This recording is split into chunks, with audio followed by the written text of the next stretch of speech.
गुरुदेव और माँ गायत्री के चरणों में कोटि कोटि नमन। आप सभी को प्रणाम। मन को मजबूत और एकाग्रता की शक्ति को बढ़ाता है गायत्री मंत्र का जाप। गायत्री माता त्रिदेव की आराध्य हैं। हमारे धर्म में गायत्री मंत्र का विशेष महत्व है। मान्यता है कि गायत्री मंत्र के जाप से मन की शांति, जीवन में सुख की प्राप्ति होती है। ये सबसे अधिक लाभकारी मंत्र माना गया है। ब्रह्म ऋषि विश्वामित्र ने गायत्री मंत्र का प्रसार किया। उन्होंने गायत्री मंत्र के जाप के लाभों को बताया। इस मंत्र के जाप से ही वातावरण और मन पवित्र हो जाता है। ये मंत्र मन की एकाग्रता को बढ़ाता है। इस मंत्र के जाप से सीखने की शक्ति का विकास होता है। ये मंत्र मन को मजबूत बनाता है। गायत्री मंत्र सबसे पहले ऋग्वेद में सुनने को मिला। गायत्री मंत्र का उच्चारण ओम के साथ किया जाता है। इससे एकाग्रता बढ़ती है। गायत्री मंत्र को हिंदू धर्म में विशिष्ट स्थान दिया गया है। तमाम अनुष्ठानों में इसका उच्चारण किया जाता है। गायत्री मंत्र का जाप करने से शरीर के अंगों पर भी सकारात्मक असर पड़ता है और इनमें ऊर्जा का प्रवाह होता है। शरीर की प्रतिरोधक क्षमता भी बढ़ती है। गायत्री मंत्र का जाप हृदय को भी लाभ पहुंचाता है। कहा जाता है कि इस मंत्र का जाप करने से त्वचा में चमक आती है।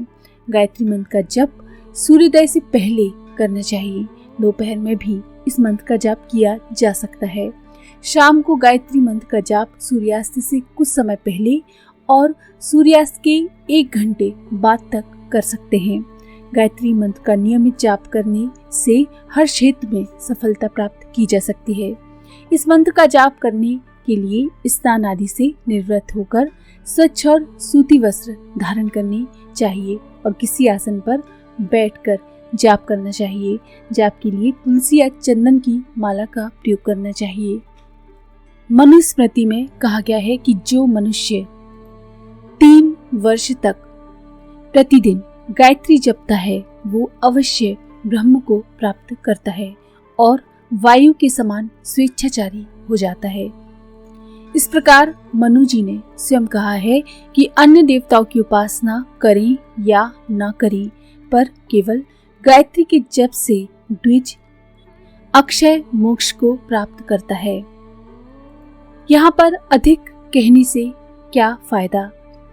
अच्छी प्रकार से उपासना की गई गायत्री द्विजों के यानी शिष्यों के मनोरथों को पूर्ण करने वाली कही गई है।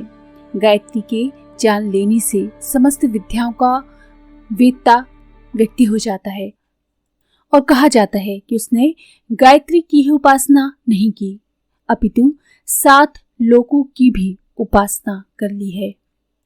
जो व्यक्ति ब्रह्मचर्य पूर्वक ओमकार महाव्याहतियों सहित गायत्री मंत्र का जाप करता है वो श्रोत्रिय होता है। जो ब्राह्मण दोनों संध्याओं में प्रणव व्याहति पूर्वक गायत्री मंत्र का जाप करता है वो वेदों के पढ़ने के फल को प्राप्त करता है। जो ब्राह्मण सदा सायकाल और प्रातः काल गायत्री का जाप करता है वो ब्राह्मण अयोग्य प्रतिग्रह लेने पर भी परम गति को प्राप्त होता है। श्रेष्ठ अक्षरों वाली गायत्री को विद्वान यदि एक बार भी जपे तो तत्क्षण सिद्धि होती है और वो ब्रह्म की सायुज्यता को प्राप्त कर लेता है। ब्राह्मण अन्य कुछ करे या ना करे, परंतु वो केवल गायत्री जप से ही सिद्धि पा सकता है।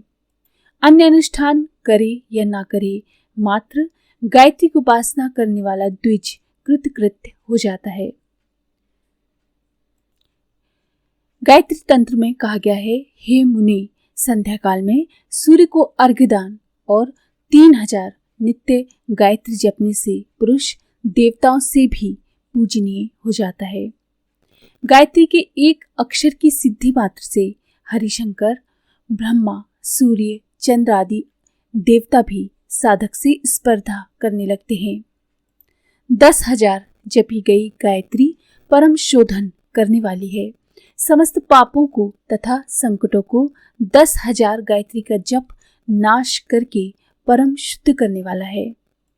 गायत्री को अपनाने से पापों, दुखों और कषाय कल्मशों का नाश होता है।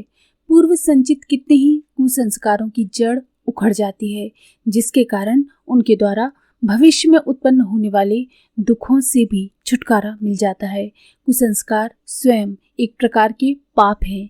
चाहे उनके द्वारा प्रत्यक्ष पाप क्रिया कोई बड़ी मात्रा में ना हो सके तो भी वे अपने जहरीले धुएं से मानस लोक को गंदा करते रहते हैं और उस गंदगी के फलस्वरूप बुरे फलों का प्राप्त होना स्वाभाविक होता है।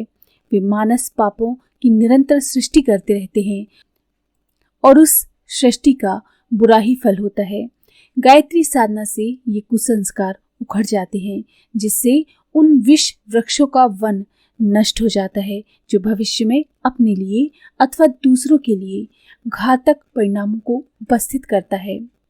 अब केवल वे पाप रह जाते हैं जो पककर प्रारब्ध बन चुके हैं और जिनको भुगते जाने का विधान प्रस्तुत हो गया है। ये प्रारब्ध बने हुए भोग भी गायत्री साधक के लिए बड़े सरल हो जाते हैं।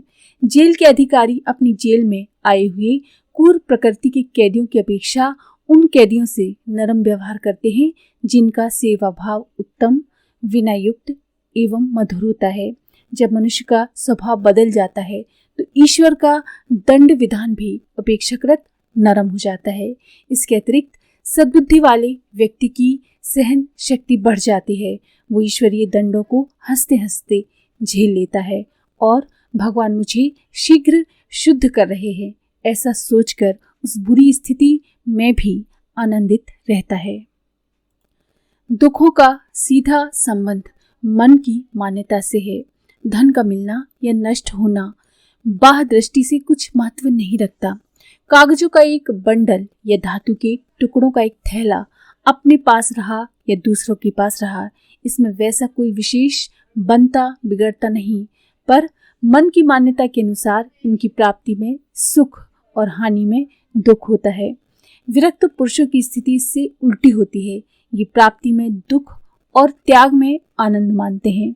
इससे प्रकट होता है कि सुख दुख की मान्यता से संबंध रखने वाला एक काल्पनिक तथ्य है। सद्बुद्धि वाले व्यक्ति की धारणाएं बदल जाने से उसे वे आपत्तियां जिनमें पकड़कर साधारण लोग भारी दुख अनुभव करते हैं, उन्हें वैसा अनुभव नहीं करते। इस प्रकार सब दुख वस्तुतः नष्ट हो जाते हैं, भले ही दूसरों की दृष्टि में वे अभावग्रस्त या दुखी प्रतीत हों। गायत्री साधना से सब पापों की और सब दुखों की निवृत्ति में अनेक प्रमाण मिलते हैं, जिनमें से कुछ हम आपको अगले वीडियो में बताएंगे। आज के लिए इतना ही, लेकिन जाने से पहले प्लीज़ हमारे वीडियो को लाइक करें, शेयर करें और सब्सक्राइब करें। धन्यवाद।